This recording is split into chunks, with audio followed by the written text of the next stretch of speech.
બુલેટિનની શરૂઆત કરીશું એક મહત્વના સમાચાર મળી રહ્યા છે તેનાથી, જેમ કે બનાસકાંઠામાં ગરમીને હવામાન વિભાગે યલો એલર્ટ આપ્યું છે।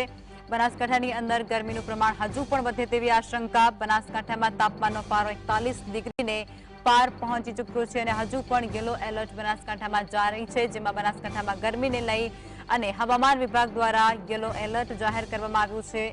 उत्तर गुजरात में बनासकांठा साथ ज साबरकांठा जेवा जे अनेक जिल्लाओं छे तेनी अंदर पण अत्यारे येलो एलर्ट जाहिर थयुं छे। गरमीनो पारो छे तो सतत ऊंचो जतो होय ते प्रकारनी स्थिति लोको छे ते गरमीथी अत्यारे त्राहिमाम पोकारी रह्या होय तेवुं बनासकांठानी अंदर जोवा मळी रह्युं छे।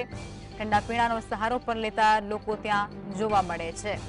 बनासकांठामां तापमाननो पारो 41 डिग्रीए हाल पहोंची गयो छे।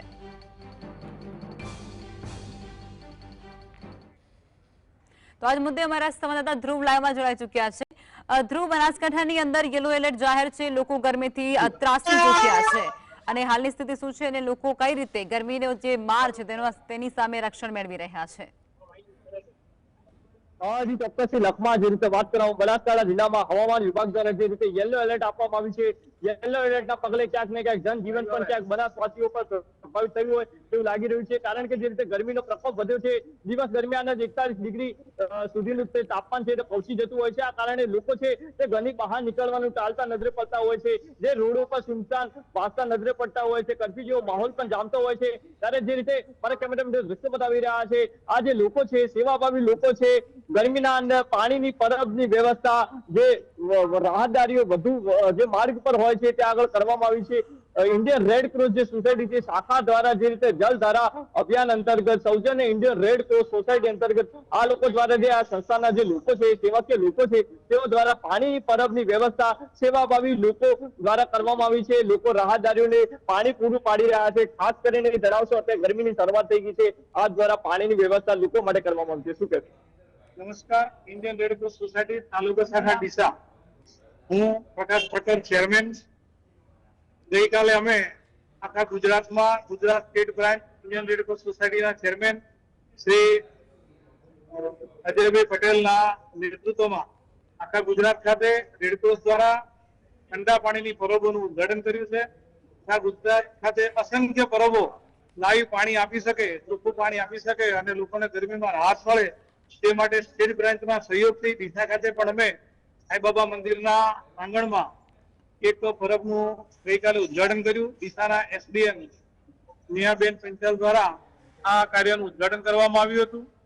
આમ પણ ડીસા ખાતે ઘણી બધી જગ્યાએ પરબો હોય છે અને ડીસામાં લોકો ખૂબ સેવાભાવી છે, તે દ્વારા પણ અલગ અલગ જગ્યાએ પરબોનું ઉદ્ઘાટન ગઈકાલે જ થયું છે।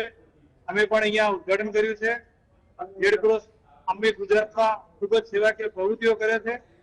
अलग अलग प्रवृत्तिमां जेवी के thalassemia screening, blood test, blood donation camp, ए सिवाय साथे सामाजिक सेवाओं पण इंडियन रेड क्रॉस सोसायटी करे छे।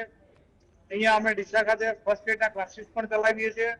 मारी साथे श्री सुहागभाई पटेल छे, तेओ फर्स्ट एड क्लासेस ना अहींया अमारा આજે રેડ ક્રોસ સોસાયટી છે તેઓના જે સંસ્થાના જે પ્રમુખ છે તેઓ જણાવી રહ્યા છે આ રીતે ક્યાં કામગીરી થતી હોય છે। ગરમીનો પ્રમાણ વધ્યું છે, લોકો સેવાભાવી જે લોકો છે તેઓ પણ ગરમીમાં લોકોને સેવા આપી રહ્યા છે, શું કહેશો? પાણીની પરબ અત્યારે શરૂ કરવામાં આવી છે, લોકોને કેટલી જરૂર છે પાણી? હાલ જે ગરમીનો સમય ચાલી રહ્યો છે એ વખતે પાણી બહુ જ આવશ્યક છે। અમે મેડિકલ વ્યવસાય સાથે જોડાયેલા છે એટલે ખાસ કહીશ તો દરેક વ્યક્તિએ દિવસ દરમિયાન ઓછામાં ઓછા 8 થી 10 ગ્લાસ પાણી પીવું જોઈએ।